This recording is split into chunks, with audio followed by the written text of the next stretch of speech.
Hola, soy Jaime Tecú. Hoy voy a hablar con ustedes un tema muy importante respecto a los derechos de los niños, un tema que hemos venido conversando de hace muchos años, pero probablemente con ustedes no mucho. Vamos a hablar sobre la Convención sobre los Derechos del Niño. ¿Qué es la Convención sobre los Derechos del Niño? ¿Qué contiene la Convención? ¿Para qué sirve la Convención? ¿Y cómo se utiliza para proteger a los niños que están en situación de amenaza o violación de sus derechos? Para ese fin, yo les he preparado una presentación que se les envió por correo, en donde se define lo que es la Convención sobre los Derechos del Niño. ¿Qué es la Convención? En principio es muy difícil definir qué es la Convención. ¿Por qué razón? Porque generalmente se buscan conceptos muy jurídicos. Para ustedes, ¿qué es importante entender? Que la Convención es una ley. Es una ley que se puede usar.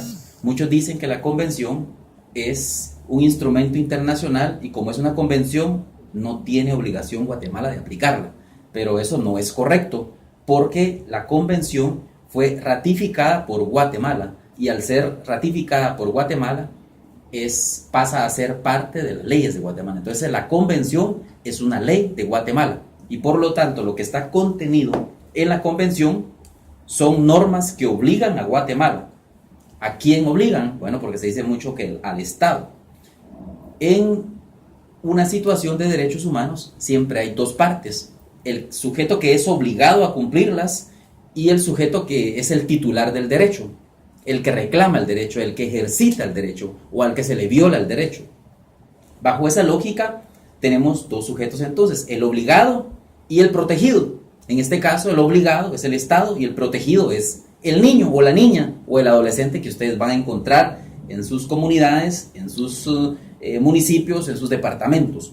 Bueno, la convención es un instrumento internacional de derechos humanos que protege los derechos de los niños. Ustedes saben que la convención es el instrumento que más países han ratificado. 195 países han ratificado la Convención de Derechos del Niño. No hay otra convención que haya sido ratificada por tantos países como la Convención sobre los Derechos del Niño. ¿Y qué regula la convención? Pues regula derechos de los niños. Entonces, los derechos de los niños están regados en diferentes instrumentos, en diferentes leyes. Pero cuando ya se hizo la convención, ahí se reunieron todos esos derechos que estaban regulados en otras leyes. Entonces, cuando ustedes ven, por ejemplo, la Declaración Universal de Derechos Humanos, que es de 1948, esa declaración tiene derechos para todas las personas. Entonces, los derechos que están regulados ahí también protegen a los niños. Voy a hacer unas comillas acá para decir que los derechos que tienen todas las personas, los adultos, las mujeres, los ancianos, también los tienen los niños. Por ejemplo, una persona adulta tiene derecho de libertad de locomoción. Entonces, el niño o la niña también tiene derecho a la libertad de locomoción. El derecho de igualdad lo tienen los adultos y lo tienen los niños. Es decir, todos los derechos que tienen los adultos los tienen los niños. Pero los niños tienen otros derechos que son específicos, que sirven para protegerlos a ellos por su condición de edad y vulnerabilidad. Entonces, esa condición hace que hayan derechos específicos para protegerlos. Como por ejemplo, se dice mucho que el derecho de los niños es un derecho tutelar.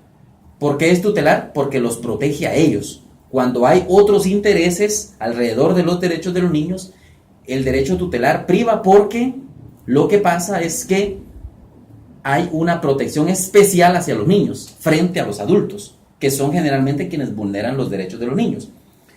Entonces, esto de tutelar no lo vayan a confundir, porque Estuardo Sánchez les va a hablar sobre doctrina de situación irregular o sistema tutelar y les va a hablar sobre protección integral. Es distinto el sistema tutelar y es distinto el derecho tutelar. El derecho tutelar es el derecho, en este caso, que protege a los niños, que tutela los derechos de los niños. Se llama tutelar porque tutela, porque protege. ¿Qué es tutela? Es protección. Entonces, la protección es para los derechos de los niños. Muchos hablan de proteger a los niños. Sí, hay que proteger a los niños. Pero más que eso, hay que proteger sus derechos. No es lo mismo proteger a un niño que proteger a los derechos.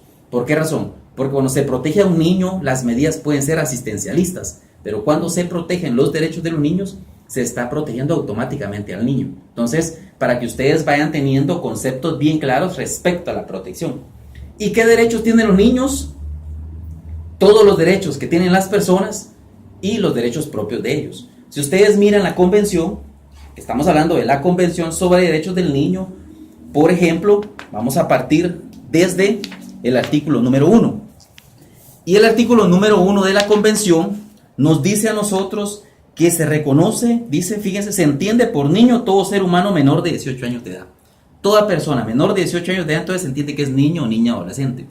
Y entonces, ¿qué nos está diciendo aquí? Que los niños ameritan una protección específica, las personas menores de 18 años. Entonces, desde acá surge la diferenciación de los niños como un grupo etario, como un grupo a quienes hay que privilegiar sus derechos humanos. Bueno, y entonces, y si miramos el artículo 2, por ejemplo, vamos a encontrar el derecho de no discriminación. Pero ustedes van a decir, también encontramos el principio de no discriminación. Sí, perfecto. También está el principio de no discriminación. Entonces, porque la convención tiene 4 pilares que son importantes, que son 4 principios fundamentales. El primer principio, ustedes lo van a encontrar en la presentación que yo les envié, es el principio del interés superior del niño. El segundo principio es el de no discriminación. El tercer principio es el derecho de participación o de opinión, le llaman algunos, otros expertos. Y el cuarto principio, que es el principio de sobrevivencia y desarrollo, que es promover el desarrollo de los niños. Entonces, esos 4 principios, repito, interés superior del niño, no discriminación, principio de participación o de opinión y el principio de desarrollo y supervivencia. ¿Ok? Ojo que dije supervivencia, no sobrevivencia, para que quede bien claro, porque muchos entienden la supervivencia como sobrevivencia. Entonces hay que hacer acciones para que los niños sobrevivan. No, hay que hacer acciones para que los niños se desarrollen y vivan bien. Pero se habla de supervivencia. 4 principios fundamentales. ¿Ok? Pero también los principios son derechos. Entonces vamos a hablar de los derechos. Entonces en el artículo número 2 encontramos el derecho de no discriminación y encontramos el principio de no discriminación.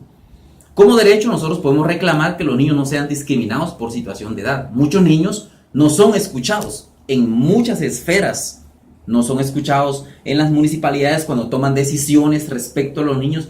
No son escuchados en la escuela respecto a las decisiones que toman los maestros para los niños. No son escuchados en los centros de salud o en los hospitales respecto a los tratamientos que les dan a los niños o cuando son violentados o sufren abuso sexual. No son escuchados los niños. Entonces, muchos sistemas de Guatemala se han montado en interrogar a los niños. Los niños han sido objetos como de información. Entonces, el niño me interesa porque él tiene la información de por qué fue abusado. El niño me interesa interrogarlo porque él tiene información de cómo fue abusado. Entonces, no es lo mismo interrogar a un niño que escucharlo. Cuando uno escucha a un niño le permite hablar, le permite relatar lo que le sucede. En nuestro sistema lo que está sucediendo es que muchos niños están siendo interrogados, no escuchados. Entonces hay que promover acciones para que los niños sean escuchados. Cuando los niños no son escuchados, son discriminados, porque a los adultos sí se les escucha y a los niños no. Entonces, quiere decir que necesitamos implementar mecanismos para eliminar muchas prácticas de discriminación de los derechos de los niños. Muchas personas piensan que los niños y las niñas, por ser niños y niñas, no tienen derechos, por ser menores de edad. Como no votan, como no son ciudadanos, les dicen, hay muchos que se atreven a decir que los niños no son ciudadanos, porque piensan que un ciudadano es solamente aquella persona que vota, que elige, que es electa, pero no se necesita hacer solamente eso para ser ciudadano. Entonces los niños son ciudadanos en principio porque son personas, porque se reconoce su existencia, porque son inscritos en el registro civil, porque tienen derechos, porque ejercen derechos. Entonces son ciudadanos y por lo tanto tienen voz en los problemas de un país. Es verdad que cuando no los escuchamos, no los reconocemos como ciudadanos. Entonces estamos, en este caso, un ejemplo de discriminación. ¿Ok? Entonces, el derecho a discriminación es muy importante porque es de lo que más sufren las niñas y los niños, porque nadie los toma en serio por ser niñas y niños. Entonces, se les discrimina, no se les escucha, no se les permite participar, no se les permite opinar, no se les permite que expresen lo que piensan, no se les da información, se les maltrata, se les abusa, entonces se pone en riesgo todos sus derechos humanos. Así que los niños son, dijimos al principio, que son titulares de derechos y el obligado es el Estado. No quiere decir con esto que los padres no sean obligados. Claro, los padres también son garantes. No quiere decir que el maestro no sea garante. El maestro es garante, es obligado. Entonces, del Estado, ¿quién es el Estado? Porque hay que definir quién es el Estado. Cuando un niño está en una escuela, el Estado es el maestro que está representando al Estado. Y él es el obligado a respetar los derechos de esa niña, de ese niño. Cuando el niño va al hospital, el garante es el médico o la enfermera, o el psicólogo o el trabajador social que los atiende. Él es el Estado en ese momento, porque él está en nombre del Estado haciendo una función, prestando un servicio, siendo garante de un derecho. Por ejemplo, cuando el niño va al RENAP, cuando llevan al niño al RENAP, ¿quién es el Estado cuando el niño va al RENAP? El registrador, el que está registrando al niño. Ese es el garante, él es el Estado en ese momento. Él está con el gafete, la investidura de Estado, y por lo tanto él es el garante, el obligado a hacer valer el derecho del niño en ese momento del nombre, porque lo está inscribiendo en el registro civil. ¿Quién es el garante cuando un niño presenta una denuncia ante la policía? El policía que está recibiendo la denuncia es el garante en ese momento de permitirle al niño el acceso a la justicia. O cuando un niño va a un juez de paz, o va a un juez de niñez, o va a otro juez. El funcionario que en ese momento está atendiendo al niño, él es el Estado. Y por lo tanto, si el juez no le permite al niño presentar su denuncia, le está negando el acceso a la justicia. Entonces le está violando un derecho. Lo está discriminando por su edad. Porque un niño, dicen muchos, los niños mienten. No, ¿por qué no partimos del otro extremo? Que los niños dicen la verdad. Y que los adultos, si queremos no creer, pues que tengamos pruebas para no creer. Pero partimos de que el niño miente, entonces el niño tiene que probar que lo que dice no es mentira. ¿Qué tipo de Estado somos? Un Estado que parte del hecho y la premisa de no creerle a los niños por ser niños. Discriminación. Por eso es importante entender muy bien el concepto de la discriminación. Y desde la discriminación me centré ahí porque hoy en día la discriminación está siendo el elemento más fuerte para que los niños no ejerzan sus derechos. Porque no se les toma en serio, porque no se les toma como sujetos de derechos, porque no se tiene claridad de que los niños tienen derechos, porque se confunde pensar de que un niño es ciudadano. Y bajo esa lógica, el niño no puede ejercer derechos por la limitación de la discriminación. Por eso hice énfasis en la discriminación, porque tiene que ver con todos los demás derechos. Si a un niño no se le permite ejercer sus derechos, entonces se le está discriminando y por lo tanto no puede ejercer ningún derecho. Es importante eliminar todas las prácticas de discriminación. Y si por ejemplo vamos al artículo número 3, que ahí está regulado el principio de interés superior del niño. Ya Estuardo les va a hablar cómo determinar el interés superior del niño. Yo no me voy a detener en eso. Y luego está el derecho de interés superior del niño. El niño tiene derecho a su interés superior también. Es un principio, es un derecho y también es una regla de procedimiento. También porque se usa como una garantía. Entonces, antes se discutía el interés superior del niño. No, es que es un principio. No, es que es un derecho. No, es que es una regla de procedimiento. No, es las tres cosas. Lo importante es que proteja al niño. Al final, ¿para qué nos perdemos con tanta definición si al final no lo aplicamos? Entonces, mejor apliquémoslo como principio, como derecho, como garantía, pero apliquémoslo. Lo importante es que se aplique. ¿Ok? Y entonces, ahí vamos a encontrar que el interés superior del niño es un principio, es un derecho y es una regla de procedimiento. Entonces, pero que tiene relación con todos los derechos. ¿Cuándo se cumple el interés superior del niño? Cuando se cumplen todos los derechos de los niños. Si no se cumple un derecho, no se está cumpliendo el interés superior del niño. Se está cumpliendo el interés del juez, del policía, del fiscal, del alcalde auxiliar o el alcalde municipal, del maestro, del registrador civil, menos el interés superior del niño. Así que para aplicar el interés superior del niño hay que aplicar todos los derechos. Entonces, este artículo 3 tiene relación con los 54 artículos de la Convención sobre los Derechos del Niño. Entonces, y luego el artículo número 4, que tiene que ver con la inversión de los estados con respecto a los niños. El derecho que tienen los niños a que se invierta en ellos. Ustedes han escuchado muchas campañas de UNICEF donde dice, hay que invertir más por los niños. Claro, hoy se invierte muy poco por los niños, entonces hay que invertir más. Hay que invertir más en educación ¿Para qué? Para que haya más escuelas, para que haya más escritorios, para que haya más maestros. Hay que invertir más en salud, para que haya más médicos, para que la medicina, para que los médicos lleguen a los lugares donde no están llegando. Muchas aldeas y caseríos están excluidos de los servicios de educación, de salud y de otros servicios de seguridad, de justicia, por falta de inversión. Así que necesitamos más inversión. El artículo 4 nos da ese panorama para que las municipalidades, para que las gobernaciones, para que los gobiernos, para que los consejos de desarrollo inviertan más en los niños. Y el artículo número 5, no voy a decir todos los artículos porque no se me asusten, porque si no nos alcanza el tiempo, solo voy a hablar de los fundamentales. Y el artículo número 5 de la convención, que tiene que ver con las responsabilidades de los padres y de los miembros de la familia en cuanto a los niños. ¿Los padres son responsables por los niños? Sí, son responsables. Ellos los trajeron al mundo, tienen responsabilidades. Muchos de los niños hoy están siendo utilizados como palancas en procesos donde la mamá y el papá están peleados y quieren resolver sus diferencias. Eso no es garantizar los derechos de los niños. Eso es velar por los intereses de los adultos. Y ahí no está el niño en el centro. Siempre en cualquier proceso, ya sea de familia, de niñez, se debe buscar siempre que el niño sea favorecido. Si no se favorece al niño, entonces se está favoreciendo el interés de la mamá, del papá, menos del niño. Así que es importante saber que los padres tienen responsabilidades con respecto a sus hijos también. No se les exonera, la convención no los exonera de esa responsabilidad. Y el artículo número 6, que regula el principio de supervivencia y desarrollo que tienen los niños. ¿Tienen derecho al desarrollo? Sí.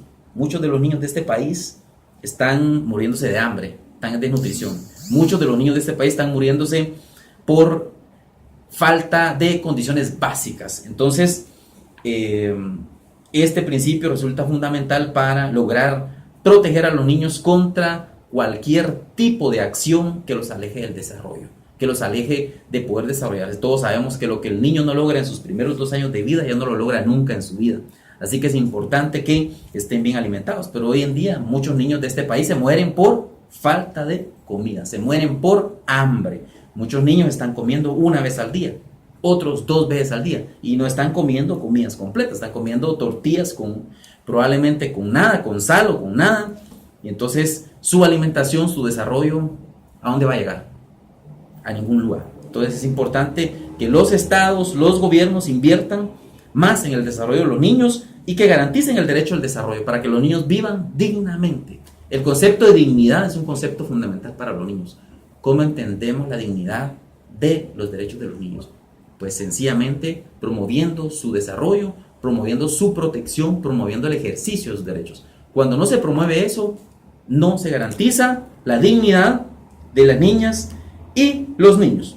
Este artículo 6, aquí está contenido el principio de supervivencia y desarrollo y también el derecho de supervivencia y desarrollo que tienen los niños. Entonces, eso está claro. De ahí viene una serie de conceptos respecto a la protección del niño y respecto a su identidad, respecto a la relación con su familia, respecto al derecho que tiene el niño a entrar y salir de algún estado.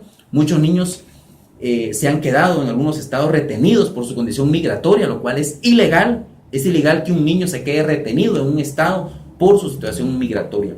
Entonces, las condiciones de protección de un niño en situación migratoria deben ser claras en función de garantizarle al niño estar en un país, el que sea, como ciudadano, porque esta convención protege al niño aquí, en México, en Estados Unidos, en todas partes, en todas partes. Si bien es cierto, se ha dicho que Estados Unidos no es parte de la convención sobre los derechos del niño, es uno de los 2 países que no han firmado la convención, pero Estados Unidos sí que tiene obligaciones porque ha asumido los protocolos de protección, los protocolos de la Convención sobre Derechos del Niño. Bajo ese marco se obliga a proteger a los niños en situación, en condición que están ahí en ese país. Entonces, los niños son ciudadanos aquí en Estados Unidos y donde sea. Entonces, como ciudadanos tienen derechos en cualquier parte. No puede ser que los niños tengan derecho aquí en Guatemala y no tengan derecho allá. Si viene un niño norteamericano acá, Estados Unidos nos va a pedir a nosotros que garanticemos los derechos de ese niño por ser un ser humano, por ser un niño, por ser una persona. Entonces lo mismo tiene Estados Unidos la obligación de proteger a los niños guatemaltecos que están allá y el Estado de Guatemala de exigirle que los proteja por ser ciudadanos. Entonces los derechos de los niños, la convención, como es un instrumento internacional, protege a los niños aquí y en cualquier país del mundo que sea parte de la convención. Ya expliqué, Estados Unidos no es parte, pero sí es parte de los protocolos y bajo esas circunstancias está obligado a proteger los derechos de las niñas y los niños. También quería mencionarles de forma rápida el artículo número 12, que es donde está el derecho de opinión de los niños, el derecho de expresión, el derecho de participación de los niños. Es importante reconocer que a los niños se les veda mucho el derecho de participación desde las familias. En las familias, a las niñas no se les deja hablar, a los niños no se les deja hablar. Mira, patojo, quítate aquí, no seas maleducado, no intervengas en la plática de adultos. Esta es plática de adultos, no de niños. Ahí ya hay discriminación. Entonces, a las niñas, por ejemplo, cuando se les obliga a casarse con adultos, no se les pregunta si quieren casarse o no, solamente las casan y ya. O no se les pregunta si quieren tener hijos, solamente se les embaraza y ya. Entonces, mucho del derecho de opinión de las niñas, de los niños, están siendo vulnerados en muchos lugares. Así que los niños deben ser escuchados respecto a si quieren. Yo les aseguro que ustedes le preguntan a una niña de 12 años, de 13 años, si quiere tener hijos, les va a decir que no. Les va a decir que quiere estudiar, que quiere educarse, que quiere hacer cualquier cosa, menos embarazarse o menos ser abusada sexualmente o ser utilizada sexualmente. Así que tenemos que proteger a los niños también contra ese fenómeno que en muchos casos puede ser incluso hasta de esclavitud sexual, de trata de personas, porque muchas niñas han sido vendidas por sus propios padres para ser abusadas por adultos o por otras personas, o se ven sumergidas en trabajo forzoso en las familias de las personas que las acogieron o que las recibieron, como por ejemplo su suegra, su suegro, terminan siendo como servidumbre de la casa del esposo, maltratadas por no saber hacer cosas, qué culpa tienen que por ser niñas no sepan hacer cosas de adultos, pero les exigen que sean adultas y que respondan como adultos. Entonces tienen derecho a participar, a opinar en cualquier situación que le afecte. Y ustedes van a encontrar una serie de artículos que tienen que ver con el derecho de participación, con el derecho de opinión. El artículo 12, el artículo 13, 14, 15, 16 y 17. Incluso el derecho que tienen los niños a ser informados. Porque mucha de la gente piensa que los niños, como son niños, nadie les informa nada. Solamente se hacen las cosas con ellos y no se les da información respecto a lo que está sucediendo. Por ejemplo, en una escuela, en un centro de salud, probablemente se le llama a la mamá, al papá, mire, está pasando esto con su hijo, pero al niño no se le informa lo que sucede. Entonces ellos tienen derecho a recibir información de lo que está pasando, de lo que está sucediendo, porque pues es su derecho, y si no están informados de las cosas que les suceden a ellos, pues es como que se les estuviera ocultando la información. Luego vamos a llegar al artículo número 19, que es donde empiezan los artículos de protección. En este artículo ustedes van a encontrar el artículo número 19, que es muy interesante. Me gustaría leerlo solamente por referencia a algunas partes. Dice: los estados partes adoptarán todas las medidas legislativas, administrativas, sociales y educativas apropiadas para proteger contra toda forma de perjuicio, abuso físico o mental, descuido o trato negligente, malos tratos o explotación, incluido el abuso sexual, mientras el niño se encuentre bajo la custodia de los padres, de un representante legal o de cualquier otra persona que lo tenga a su cargo. Aquí empiezan los artículos que tienen que ver con la protección de los niños contra el abuso, contra el maltrato, contra la negligencia. Entonces, de aquí ustedes van a encontrar una serie de artículos que protegen a los niños contra el trabajo forzado, contra el abuso sexual, contra los malos tratos, contra el castigo físico, contra la trata de personas y contra la negligencia, contra el abandono. O sea, los niños están protegidos contra todo ese tipo de circunstancias que ponen en peligro su vida, que ponen en peligro su desarrollo. Entonces la convención se convierte en un instrumento que regula todos los derechos humanos de las niñas y los niños. Pero mire, es que ahí no hay ciertos derechos. Sí, aquí está regulada la mayoría de derechos de los niños y las niñas. ¿Y cómo se materializan en Guatemala? Bueno, Guatemala ratificó la convención en el año de 1990. Y luego, bueno, estamos hablando de que hace 26 años Guatemala ratificó la convención. ¿Qué ha pasado en esos 26 años? Pues ha pasado muy poco realmente. Ha avanzado más en el marco normativo, menos en políticas que coadyuven a hacer valer verdaderamente los derechos de los niños. Ha habido un retraso en programas, ha habido un retraso en servicios, ha habido un retraso en políticas, en prácticas, en acciones, en donde hay una deuda hacia los niños y las niñas a nivel de estados, a nivel de gobierno central, pero también a nivel de otros órganos, del Poder Judicial, a nivel del Poder Legislativo. Todavía hay muchas normas que no han sido aprobadas para proteger los derechos de los niños. ¿Qué normas han sido aprobadas? Bueno, la primera ley que fue aprobada después de la convención fue la Ley de Protección Integral en el año 2003. Esa ley es muy importante porque regula los derechos y los procesos de protección para los niños y las niñas. ¿Qué otra ley? En el 2007 fue aprobada la Ley de Adopciones, que regula el procedimiento de adopción, que hizo que los niños ya no fueran más mercancías, sino que fueran tratados como personas y buscar familia en función de ellos. No buscar niños para las familias, sino buscar familias para los niños. Después, ¿qué otra ley vino? Bueno, se aprobó la Ley de Femicidio en el año 2009, que protege a las niñas contra la violencia. ¿Qué otra ley? Bueno, la Ley contra la Violencia Sexual, Explotación y Trata de Personas en el año 2010 fue aprobada. Y entonces este marco normativo, en el año 2009. Entonces este marco normativo viene y protege a los niños contra la trata de personas, contra el maltrato infantil, contra el abuso sexual, contra la pornografía infantil. Entonces hay una serie de normativas. Esta es otra norma. ¿Qué otra norma? La ley Alba Kenneth, que fue aprobada en el año 2010 para proteger a los niños contra la desaparición y la sustracción.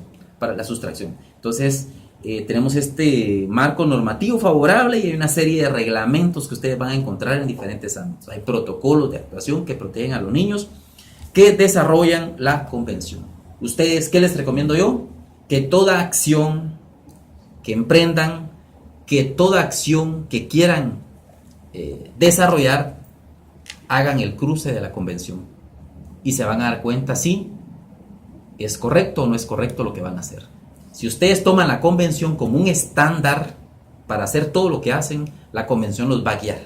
Los va a guiar por dónde ir en cada paso que hagan. No se van a perder. En ningún momento se van a perder porque la convención les da el marco de actuación para que todo lo que hagan sea estandarizado y para proteger los derechos de las niñas y los niños. Entonces, la convención es un instrumento elemental importante. Y sobre el convenio 169, pues sencillamente decirles que es un convenio de la OIT que regula que ninguna práctica cultural, porque a veces se dice, miren, es que la violencia es cultural, es que el linchamiento es cultural de los pueblos indígenas, es que el trabajo forzado es una práctica cultural de los pueblos indígenas. Ahí todo el mundo trabaja, sí.